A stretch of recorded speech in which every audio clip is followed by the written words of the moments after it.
Hello students, myself Birbal Sahu, Assistant Professor of Bharati Group of College, Department of Mathematics। आज का हमारा topic है linear partial differential equation with constant coefficient. इसके बारे में हमने लास्ट क्लास में देखा था, थ्योरी बताया था मैंने और उसकी कुछ प्रॉपर्टीज़ थी। इसके सॉल्यूशन को मैंने बताया था। आज हम क्या करेंगे स्टूडेंट्स, आज हम इसके क्वेश्चंस को देखेंगे।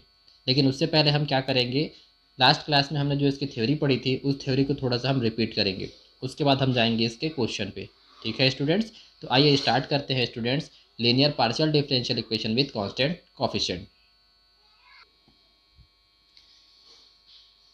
देखिए स्टूडेंट्स, आपका टॉपिक है आज का linear partial differential equation with constant coefficients करके। क्या दिया है? A partial differential equation with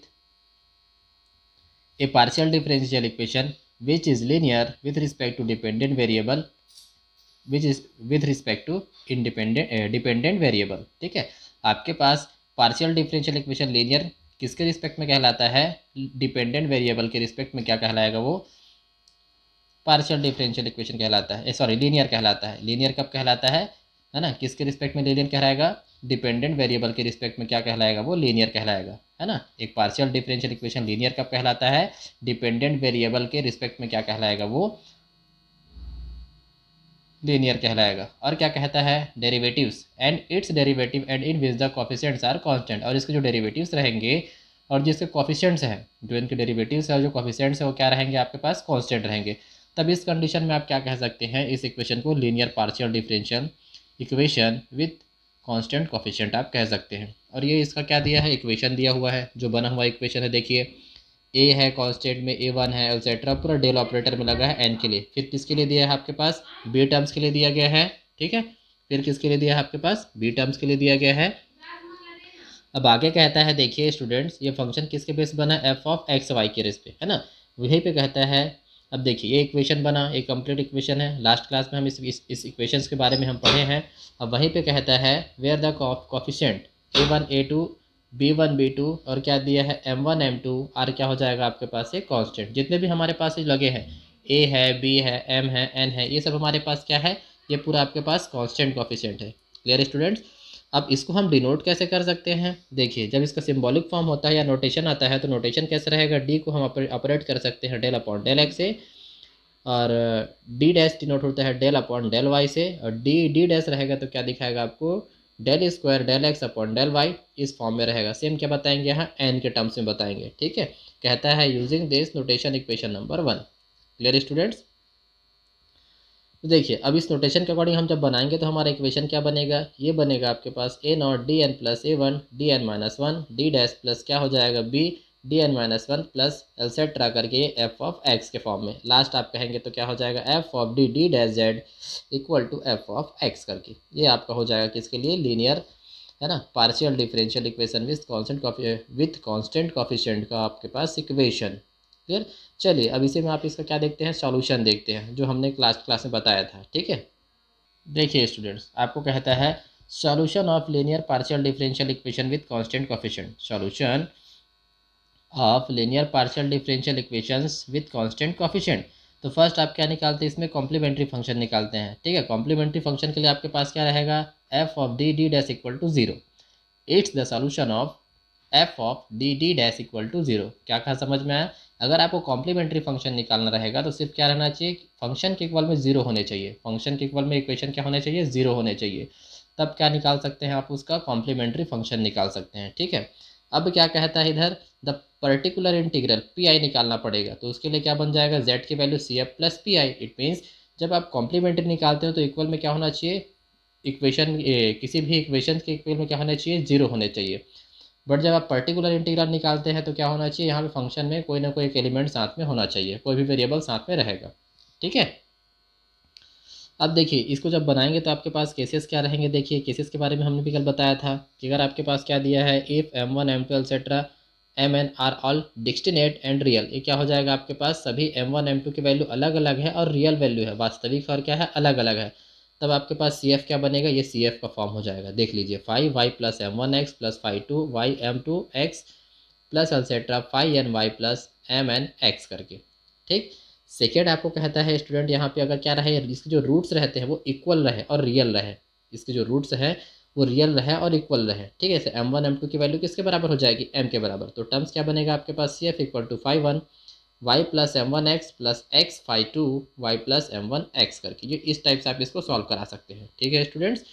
next आपको कहता है similar if are roots of, ये क्या दिया है आपके पास, ए ई आर इक्वल से, मतलब आपके पास जो एक्सलरी इक्वेशन है, ए ई इट मीन्स होता है auxiliary equation, auxiliary equation are equal, तब क्या रहेगा आपके पास m1 m2, मतलब जो m1 m2 एक्सेट्रा mn है ना, m1 m2 की वैल्यू क्या रहेगी आपके पास, इक्वल रहेगी, तब भी आप क्या अप्लाई करेंगे, ये नीचे दिया हुआ फंक्शन, इसी फंक्शन को आप n टर्म्स तक अप्लाई कर सकते हैं। देखिए n टर्म्स तक इसको आप अप्लाई करेंगे। क्लियर स्टूडेंट्स, ठीक। तो ये थी इसकी प्रॉपर्टी जो कल हमने देखी थी, जो लास्ट क्लास में हमने देखी थी, है ना, जो लास्ट क्लास में हमने देखी थी। आज हम देखते हैं इसके और क्वेश्चंस के बारे में। चलिए आइए स्टार्ट करते हैं इस क्वेश्चंस को।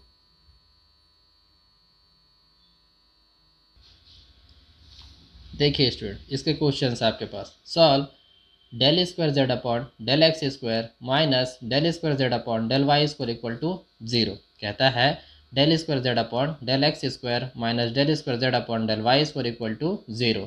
तब क्या हो जाएगा, सॉल्व, इक्वेशन में क्या दिखाएगा आपको, solve given that the equation, जो इक्वेशन दिया है उसको आप नोट करिए, क्या दिया है इक्वेशन में, del square z upon del x square minus del square z upon del y square equal to 0, ये बनेगा इक्वेशन नंबर 1। अब हमने जब इसका नोटेशन पढ़ा था, इसकी थ्योरी पढ़ी थी, तो हमको क्या दिया गया था, ये दिया गया था कि d equal to d upon del x, जो d है कैपिटल D इक्वल टू हम क्या मान के चले थे, डेल अपॉन डेल एक्स, और d डैश क्या था, del upon del y. y वाला अगर रहेगा किसी भी एलिमेंट का, अगर क्या करते हैं आप y के रिस्पेक्ट में डिफरेंशियल दिखा रहा है तो d डैश लगाएंगे, और x के रिस्पेक्ट में डिफरेंशियल दिखा रहा है तो हम क्या लगाएंगे, वहाँ पे d लगाएंगे। क्लियर स्टूडेंट्स, देखिए इसलिए मैंने यहाँ पे लिखा है let d equal to del upon del x comma d dash equal to del upon del y. Clear है। तब कहता है then given that the form of equation, तब टर्म्स क्या बनेगा आपके पास, d square minus d dash square z equal to 0, d square minus d dash square z equal to 0 करके। क्लियर। अब देखिए ये आपके पास ये बना, अब आगे आप जब बनाएंगे तो क्या कहता है, अब इसको हम चेंज करेंगे एक्सलरी इक्वेशन में, है ना, इसके सहायक समीकरण, जो एक्सलरी इक्वेशन होता है उसी को हम कहते हैं सहायक समीकरण। किसको चेंज करेंगे, इक्वेशन नंबर 2 को चेंज करेंगे, ठीक है। कैसे, the auxiliary equations of the equation क्या हो जाएगा, put d equal to m और डी डैश इक्वल टू 1। तो हम क्या पुट कर देते हैं, देखिए जहाँ डी दिया रहता है स्टूडेंट, डी दिया रहता है, हम क्या वहाँ क्या पुट करते हैं एम, और डी डैश दिया रहता है वहाँ पे हम क्या पुट करते हैं, वहाँ पे 1 पुट करते हैं। क्लियर। जहाँ डी दिया रहता है वहाँ पे एम, और डी डैश दिया वहाँ पे हम क्या पुट करते हैं, वहाँ पे 1 पुट करते हैं। क्लियर। तो हमारा इक्वेशन क्या बन जाएगा, देखिए अगर हम इस डी की जगह रखते हैं एम तो क्या हो जाएगा एम स्क्वायर, और इस डी डैश की जगह क्या रखते हैं 1 तो क्या हो जाएगा 1 का स्क्वायर क्या हो जाएगा 1 इक्वल टू क्या बनेगा आपके पास, ये 0 बनेगा स्टूडेंट, ठीक है। क्या बनेगा, इक्वल टू में 0। तब इसको आप बना सकते हैं। अब किसका फार्मूला हो गया, ये ए स्क्वायर माइनस बी स्क्वायर का फार्मूला बन गया। क्या फार्मूला अप्लाई करते हैं आप यहाँ पे, ये वाला फार्मूला अप्लाई करते हैं, a square minus b square equal to क्या अप्लाई करते हैं, a plus b into a minus b वाला फार्मूला। तो यहाँ पे ए की वैल्यू m, बी की वैल्यू 1, तो m square minus 1 equal to 0। तो क्या अप्लाई कर सकते हैं, m1 minus 1 into m plus 1, m minus 1 sorry m minus 1 into m plus 1 equal to क्या हो जाएगा आपके पास 0। तब m की वैल्यू क्या क्या फाइंड हुई, जब इसको ट्रांसफर करेंगे तो m की वैल्यू क्या फाइंड होगी, m इक्वल टू 1 और माइनस 1 करके। क्लियर स्टूडेंट्स, क्या फाइंड हुआ 1 और ये माइनस 1। क्लियर। तब इसके बाद क्या है, देखिए अब ये m क्या होता है, m आपके इसके रूट्स हैं, है ना, जो इसके रूट्स होते हैं वो कहलाता है m। कहते हैं इस इक्वेशन का रूट क्या है बताइए, जो आपके पास दिया गया पार्शियल डिफरेंशियल इक्वेशन है उसके रूट्स क्या है। तो जो m1 m2 एक्सेट्रा m जो लगता है mn लगता है, यही m क्या कहलाता है, उसके रूट्स कहलाते हैं। ठीक है स्टूडेंट्स, इसी रूट्स के थ्रू हम क्या करते हैं, उस इक्वेशन को सॉल्व करते हैं। क्लियर। तब कहता है hence the required general solution. अब इस रूट्स के सहारे हम क्या बताएंगे, इसके जो रिक्वायर्ड जो जर्नल सोल्यूशन होता है, तो हमारे पास फॉर्मूले में क्या होता है, z equal to phi1 y plus m1x plus phi2 y plus m2x। अब ये दिया है m1 m2 की वैल्यू, आप इसको m1 ले लीजिए, इसको आप m2 ले लीजिए। तो क्या दिखाएगा, देखिए पुट करने पर z equal to phi1 y plus x, m की value 1, plus five two y minus x, m2 की वैल्यू -1। तो क्या हो जाएगा यहाँ पे, ये बनेगा आपके पास equation 5 1 y plus x plus 5 2 y minus x. ये हो जाएगा इसका आंसर स्टूडेंट्स। क्लियर। चलिए आगे देखते हैं।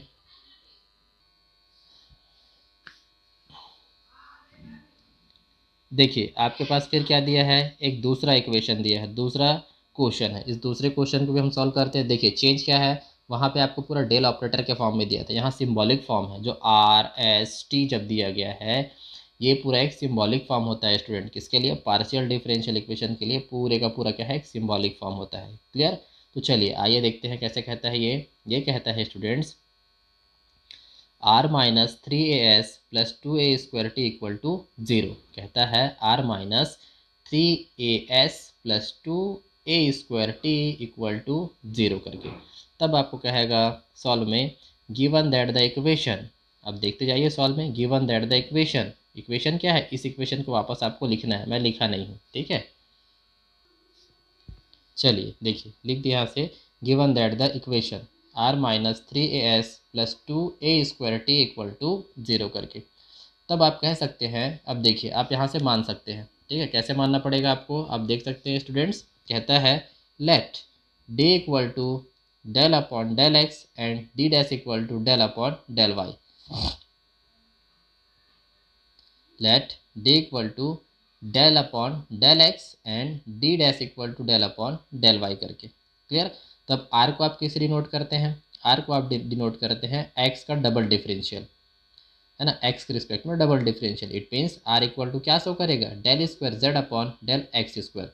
Are equal to del square z upon del x square equal to हो जाएगा स्टूडेंट्स डी स्क्वायर जेड, है ना। हमने क्या देखा है, देखिए डेल अपॉन डेल एक्स, इसको हम लेते हैं डी, तो स्क्वायर के फॉर्म में है तो क्या हो जाएगा डी स्क्वायर, और किसके फॉर्म में है, जेड का फंक्शन है तो यहाँ पे क्या हो जाएगा जेड करके। क्लियर। वैसे यहाँ पे क्या हो जाएगा, एस के लिए दिया है तो एस में हम क्या देखते हैं, del square z upon del x del y. मतलब इसमें क्या होता है, एक्स और वाई दोनों के रिस्पेक्ट में डिफरेंशियल होता है, तो इसलिए आप क्या दिखाएंगे यहाँ पे डी डी डैश, और किसका फंक्शन है जेड का, तो क्या हो जाएगा ये जेड। अब टी क्या होता है स्टूडेंट्स, टी आपके पास होता है स्टूडेंट्स किसके रिस्पेक्ट में, वो होता है आपके लिए वाई के रिस्पेक्ट में डबल डिफरेंशियल। तो कहेगा t equal to del square z upon del y square equal to d dash square z, d dash square z करके, ठीक है। तब आपके पास इक्वेशन क्या बनेगा, तब आपके पास बनेगा equation, then the equation d square minus three a d d dash, d square minus three a d d dash plus two a square d dash square z equal to zero. Equation number क्या बना आपके पास, ये बन गया students equation number 1 करके। Clear. ये बना आपके पास इक्वेशन नंबर 1। अब इस इक्वेशन नंबर 1 को आप क्या करेंगे, एक्सिलरी इक्वेशन में चेंज करेंगे। तब क्या कहता है, देखिए the axillary equation of the equation 1 क्या हो जाएगा, एक्सिलरी इक्वेशन में हमको मालूम है ना, एम की वैल्यू हम रखते हैं डी, और डी डैश की वैल्यू होती है 1। कहने का मतलब आप क्या बनाएंगे यहाँ पे आप बना सकते हैं स्टूडेंट्स, क्या लिखेंगे, डी, डी की वैल्यू एम, और डी डैश की वैल्यू क्या हो जाएगी 1। तो रखने पर क्या बनेगा, m square minus three m square minus three a m लगा हुआ है, ठीक है, ए लगा हुआ है इसलिए m square minus three a m plus two a square equal to zero. Clear. M square minus three a m plus two a square equal to zero. अब इसको आप क्या करिए, इसको स्प्लिट कर दीजिए, है ना, इसको फ्रैक्शन कर दीजिए। तो एम स्क्वायर माइनस क्या हो जाएगा a m minus two a m plus क्या हो जाएगा two a square equal to zero. अब कैसे स्प्लिट करते हैं, स्प्लिट इसको ऐसे किया जाता है कि फर्स्ट और लास्ट एलिमेंट को आप करिए मल्टीप्लाई, मल्टीप्लाई करने पर कितना आया 2। तो हमको इसको ऐसे फ्रैक्शन करना है कि मल्टीप्लाई करने पर 2 आना चाहिए और एडिशन या सब्ट्रैक्शन करने पर 3 आना चाहिए। तो देखिए यहाँ पे क्या है -1 और यहाँ है -2, इसको हम क्या करेंगे, ऐड करेंगे तो क्या हो जाएगा -3, और मल्टीप्लाई करेंगे तो क्या हो जाएगा 2 आ जाएगा। -1 इंटू -2 कितना हो गया वहाँ पे 2। क्लियर। इसलिए हम इसको जब ब्रेक करते हैं तो कैसे रहेगा, m square minus a m minus two a m plus two a square equal to zero करके। Clear students. अब यहाँ से आप क्या कर सकते हैं, यहाँ से आप m बाहर ले लीजिए, तो m इंटू क्या हो जाएगा m माइनस ए माइनस, अब यहाँ से आप 2a बाहर ले लीजिए, तो 2a बाहर आने पर क्या हो जाएगा, m minus a equal to 0। तो यहाँ क्या बचा, m माइनस ए, पूरे में कॉमन अब क्या हो गया, m minus a into m minus two a equal to हो जाएगा 0। तो m की वैल्यू आ जाएगी student, m equal to a, m equal to 2a करके। तो m की वैल्यू बनेगी आपके पास m equal to a comma 2a करके।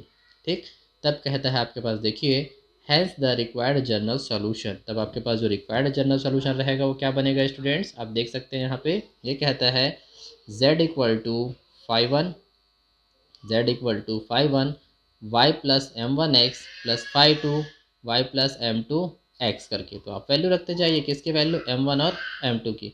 तो z इक्वल टू क्या हो जाएगा, 5 1 y plus a x plus 5 2 y plus 2a x करके। Clear, 5 1 y plus a plus 5 2 y plus 2a x करके। क्लियर, तो इस प्रकार से आप क्या बता सकते हैं स्टूडेंट, इस प्रकार से आप बता सकते हैं linear partial differential equation with constant coefficient के क्वेश्चंस को। किस कंडीशन में, जब सिर्फ आपको कॉम्प्लीमेंट्री फंक्शन को ही सॉल्व करना हो, CF ही निकालना हो। ठीक है, मतलब आपके पास कोई भी फंक्शन किसके इक्वल में होने चाहिए, 0 के इक्वल में होने चाहिए। जो भी आपके पास फंक्शन दिया रहेगा वो 0 के इक्वल में होने चाहिए, क्योंकि अभी तक आपने 2 क्वेश्चन देखे हैं, दोनों किसके इक्वल में थे, दोनों 0 के इक्वल में थे।